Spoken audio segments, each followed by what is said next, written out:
Hi, welcome to ILTV's Insider. I'm Adam Bellos, founder and the CEO of the Israel Innovation Fund, and your host for this evening. What's going on in the streets of the Middle East? Well, we are here to discuss all of that. Tonight's topic, the post-national celebration reality. After 3 months of protests in the streets over the judicial reforms proposed by the current government, last Thursday in Jerusalem, we saw one of the most significant right-wing or pro-reform protests with over 200,000 people in attendance.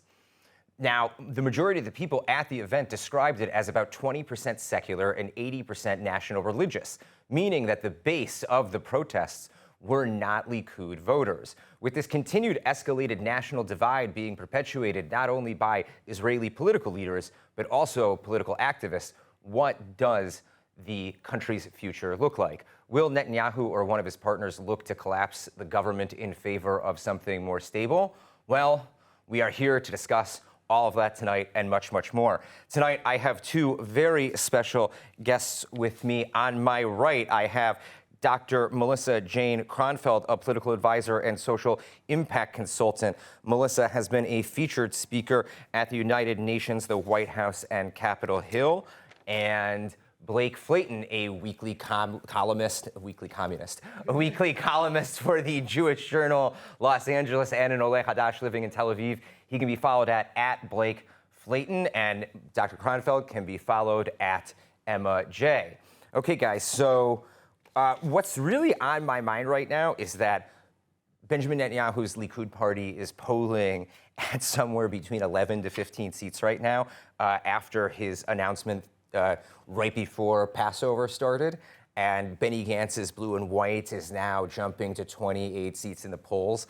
What does this say about what's going on with the political landscape? To me, it looks like there's a possible new, real, viable center bloc emerging. At the same time, there's talk that a partner or Netanyahu himself might want to collapse this government for something stable. Blake, I'll start with you. How do you feel about that?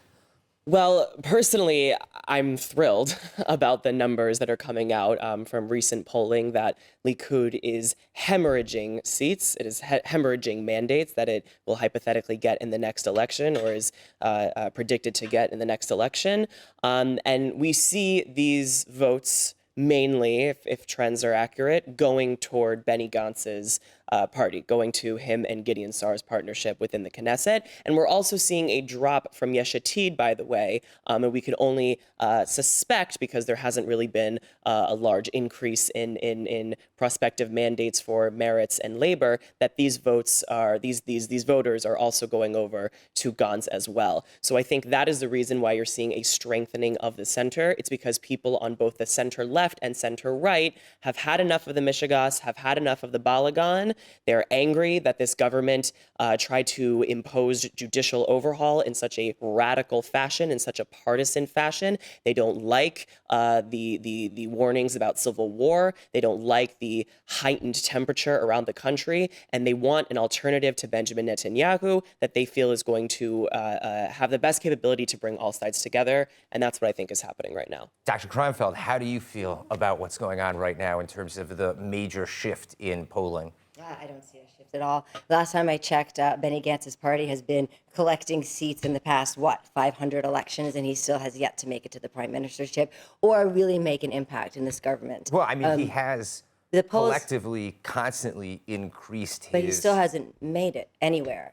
He stayed exactly where he is, which is a person of little consequence with a fairly large ego, hoping to make it where those around him consistently do, whether it's Naftali or the Likud with Bibi and Itamar. I think one of the things that they teach us when you do a PhD in politics is the first thing they tell you is never predict the future and never look at polls. And I strongly suggest that we take a step back and consider polls are a momentary reaction.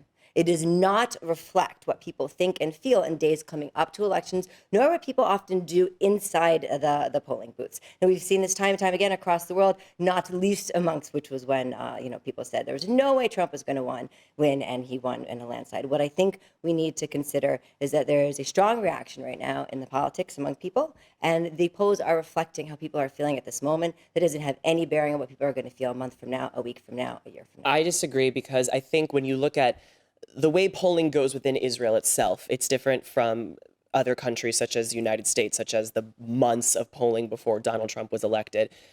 If you look at Israel itself, we see a consistent pattern throughout Israeli history, and that is that when the polls begin to show that the public is dissatisfied with the government, when the polls begin to show that there is a clear indication for which way the winds are blowing, which politicians are beginning to become more favored over the others, then there is a shuffling of political priorities, and ultimately the government falls. The government cannot sustain itself if it does not have the support and I would say excited support from the population. And by the way, this government certainly does not have excited I would beg support. to differ. I would say I would just say just a week ago, we had more people than ever come out and say, and I was amongst them, we will not be ignored, those of us on the right. We will not be ignored, those of us who work with and for Otzma Yehudit and who worked very hard to get Itamar Gvir where he is today. We will not be ignored, nor will we be sidelined by a woke mafia who has no idea what judicial reform actually means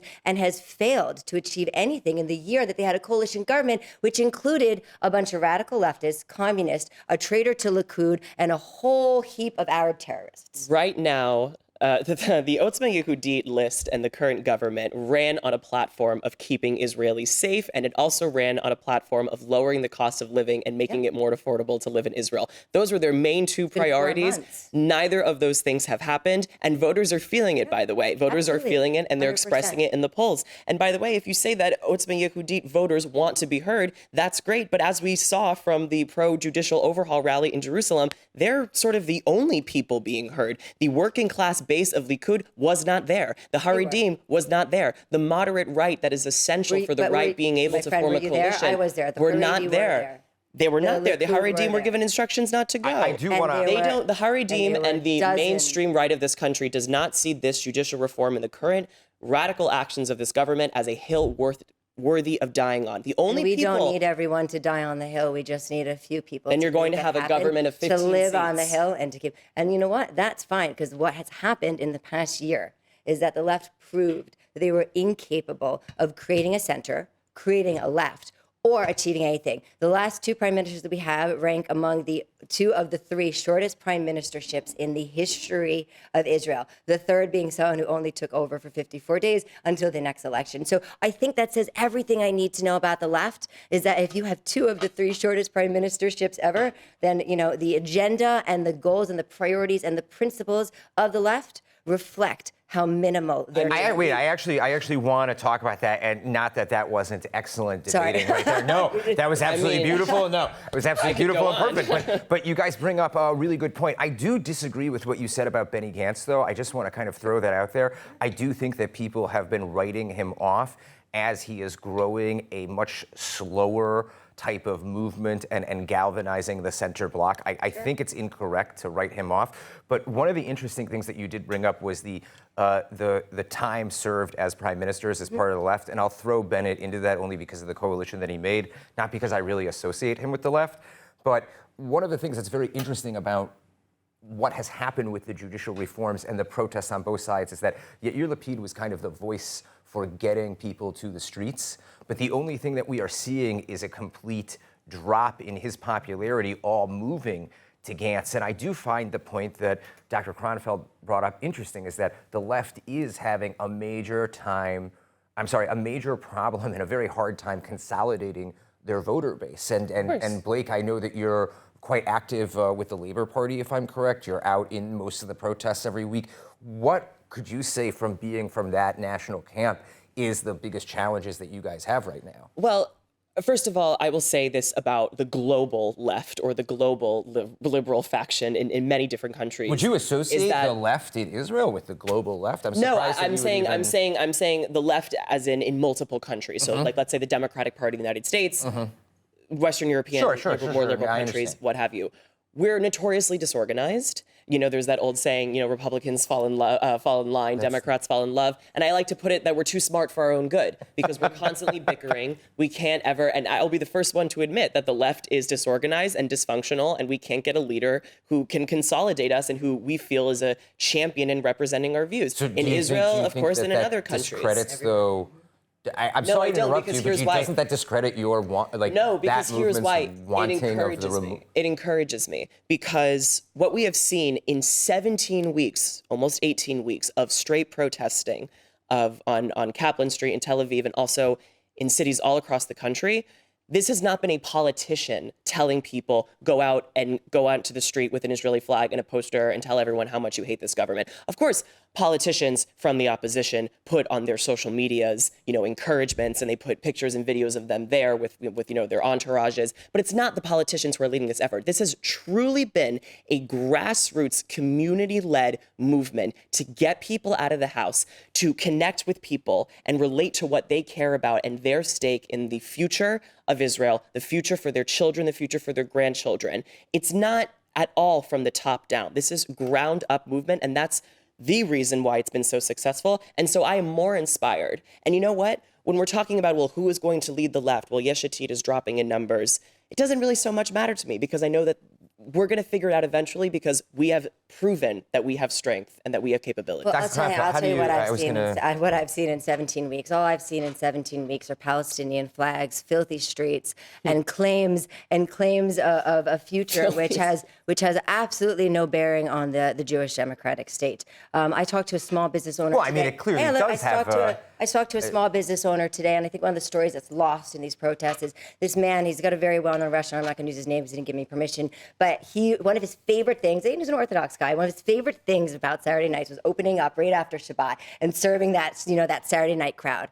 Okay, and for 17 weeks, he has not been able to open his restaurant, as have hundreds of restaurants and small businesses in and around Tel Aviv and where these protests are happening because of the absolute chaos and mishigas of these young men and women who are out in the streets without That is not true. I don't know how often you're in Tel Aviv on Saturday nights, but you can walk into any restaurant. I live in Tel Aviv. And how often do you go out to the protests? Excuse me, without any principled the reason why the left is notoriously unorganized and the right does fall in line, and they do it damn well, is because the right has always existed and persisted on principles and a moral framework. Now, you may not like it. You may not agree with it. We may fail, and sometimes we absolutely do get it wrong. But the difference between the left and the right is the left is about convenience, and the right has always been about a moral, principled stance on every single thing that we have ever done. Let's talk about the difference in principles between the left and the right now, because going back to the protest, the symbol of the Hafganot, the symbol of the left, has been the Israeli flag, which outnumber the Palestinian flags by 10 to 1 on any. I mean, go wave that flag in Gaza and see how happy they'll be to invite you into their communities. Hold on, my apartment overlooks the entirety of the protest. Oh, and I'm so sorry. No, I can say,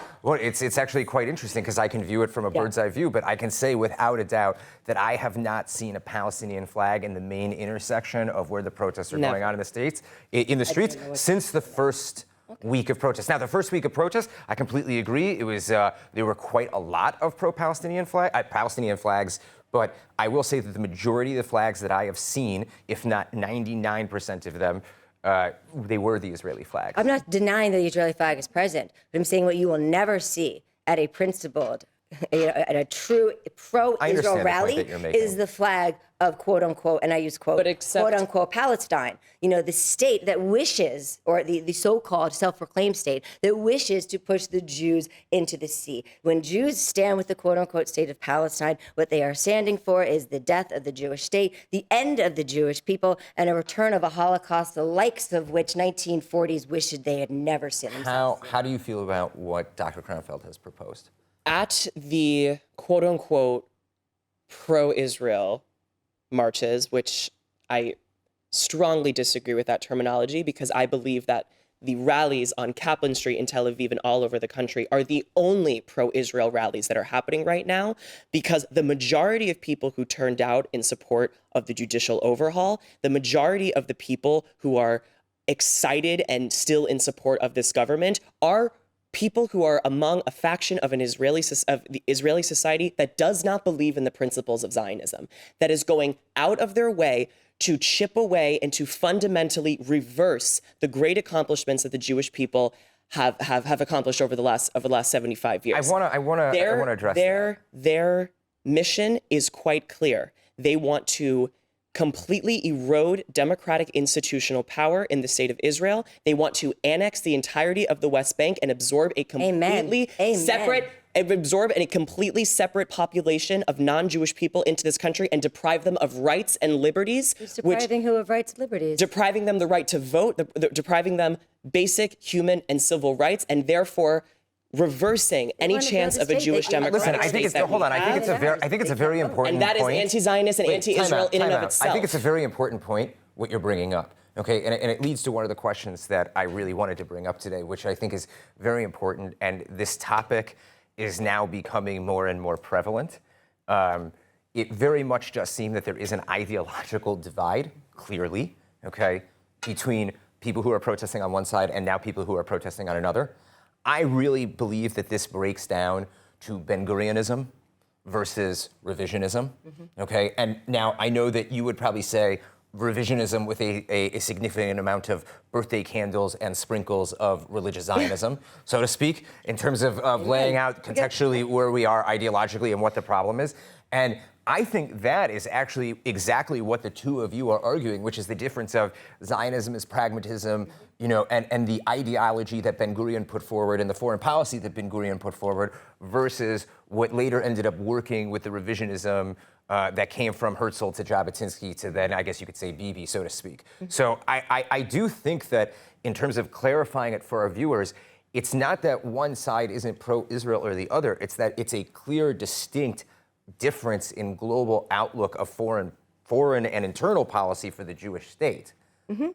But I think that goes with anywhere, any country in the world, and I'm sure Blake, you'd agree with me. Even we see it in America, right? I don't think there's anyone in the Democratic Party or the Republican Party that wants to necessarily see the downfall of America. They just have different visions of America. The problem is that the left has had the opportunity to impart their vision, and they failed. And now, when the left was in power, when Naftali and his ragtag bunch of imbeciles were running the government, what we wound up seeing was a complete failure in the things that they promised.